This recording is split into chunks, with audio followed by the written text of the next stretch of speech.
Assalamualaikum Sobat Cerita. Di dunia ini tak ada yang kebetulan. Setiap perbuatan pasti berbalas. Ada yang langsung, ada yang menunggu waktu. Inilah kisah nyata yang penuh pelajaran, jangan cuma ditonton, tapi juga direnungkan.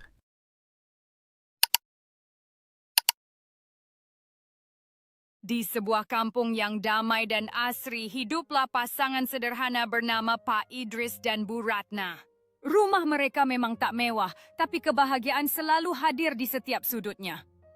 Pak Idris yang rajin bekerja dan Bu Ratna yang sabar selalu saling menguatkan. Sore hari menjadi waktu yang dinantikan, mereka duduk di teras rumah menikmati teh hangat sambil bercengkerama tentang kehidupan. Burung-burung berterbangan angin semilir menyejukkan hati. Sungguh kebahagiaan sejati tak diukur dari harta, tapi dari kasih sayang yang tulus. Namun siapa sangka godaan duniawi diam-diam mengintai siap merenggut kedamaian ini. Di tengah hiruk-pikuk kota besar yang tak pernah tidur, iman Pak Idris mulai diuji. Kota yang penuh gemerlap dan godaan ini menjerat hatinya. Gedung-gedung menjulang tinggi, mobil lalu lalang tiada henti dan lampu neon yang menggoda mata. Lalu muncullah Siska, wanita cantik dengan gaun merah yang berkilau. Senyumnya menawan, tatapannya menggoda. Ia berjalan perlahan sambil mengibaskan rambut panjangnya yang indah. Pak Idris sejenak melupakan rumah dan istri yang selalu setia. Godaan itu datang tanpa bisa ditolak, membuatnya terlena dalam pesona Siska yang memabukkan. Pak Idris pulang ke rumah membawa oleh-oleh mahal yang membuat Bu Ratna terkejut. Tapi di balik senyum manisnya, hatinya berdegup kencang. Ia merasa ada yang berubah dari sikap suaminya. Kecurigaan itu perlahan tumbuh.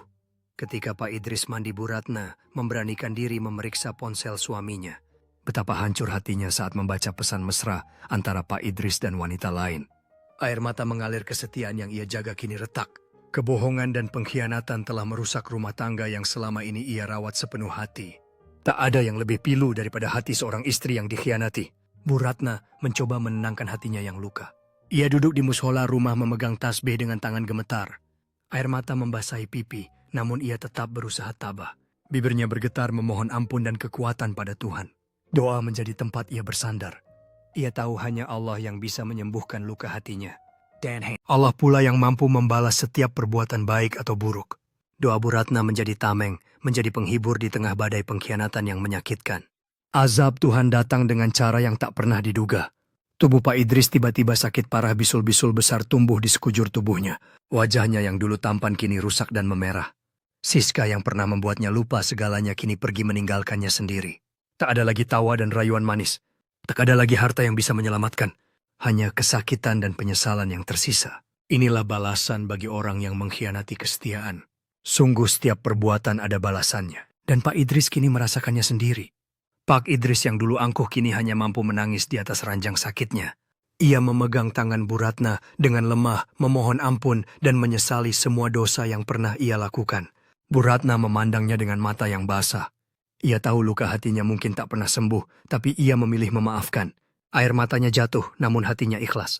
Cinta yang tulus selalu lebih besar daripada dendam. Pak Idris sadar kesetiaan seorang istri adalah anugerah yang tak ternilai. Dan di akhir hidupnya, ia menutup mata dengan penyesalan yang mendalam. Pak Idris pergi untuk selamanya meninggalkan Bu Ratna yang setia hingga akhir. Di pusara yang sunyi, Bu Ratna menabur bunga sambil menatap langit mendung. Ia sadar hidup tak selalu berjalan sesuai harapan. Azab yang datang menjadi pelajaran bahwa kesetiaan itu suci dan tak boleh dikhianati. Sekali dikhianati, balasannya tak terelakkan. Kini hanya kenangan dan doa yang tersisa. Bu Ratna berjalan perlahan, hatinya masih remuk, tapi ia ikhlas. Karena di balik kesedihan, ia tahu Tuhan selalu ada untuknya. Bu Ratna mengingat kembali momen-momen bahagia bersama Pak Idris saat tawa mereka menggema di rumah yang kini terasa hening. Ia mengenang cinta yang tulus dan janji yang pernah diucapkan, meskipun kini semuanya hanyalah bayangan. Langkahnya pelan, namun setiap inci tanah yang diinjaknya penuh makna. Dengan setiap bunga yang ditaburkannya, rasa sakit di hatinya seolah berkurang sedikit demi sedikit. Dia tahu kesedihan ini adalah bagian dari perjalanan hidup, sebuah pembelajaran untuk tidak mengulangi kesedihan. Terima kasih sudah menonton teman-teman. Ingatlah selalu, kesetiaan itu mahal, dan sekali dikhianati, balasannya tak pernah bisa ditebak. Sampai jumpa di kisah berikutnya. Wassalamualaikum.